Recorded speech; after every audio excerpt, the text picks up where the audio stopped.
In today's video, I'm going to teach you how to use Trello for team collaboration.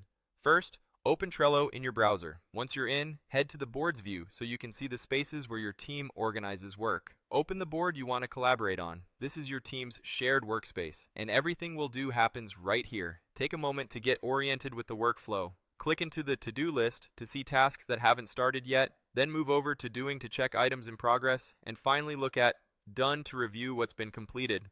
These lists represent a simple, effective pipeline. Keeping them clean and clear helps everyone know what's happening at a glance. Now let's bring people in. Open the Share panel on the board. This is where you control how others can access your space. If you want a quick way to invite collaborators, create a share link. Go ahead and generate that link, then copy it so you can send it in chat, email, or anywhere your team communicates.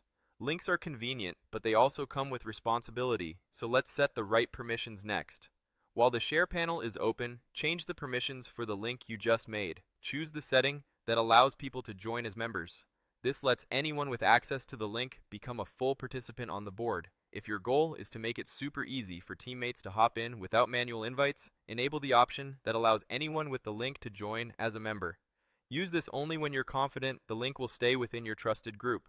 If you no longer need an open invite link, remove it immediately. Delete the link from the Share panel and confirm the deletion to revoke that access. This is a good habit to avoid unexpected guests on your board and to keep sensitive work protected. For more controlled access, invite people directly by email. In the Share panel, type a teammate's email address, then select it when it appears. Choose their role carefully. Click Member if you want them to fully collaborate, adding and editing cards, leaving comments, and moving work forward. If you're demoing or verifying roles, you might click Member again to confirm the selection. For stakeholders who only need to view progress without making changes, choose Observer. Observers can see everything, but won't accidentally modify your workflow, which is ideal for clients or leadership. When you've set the email and role, click Share to prepare the invitation. Add a short, clear message explaining what the board is for and what you want them to do. Something like which list to check first or how you'd like updates to be handled. A bit of context saves back and forth later and helps new collaborators get productive right away.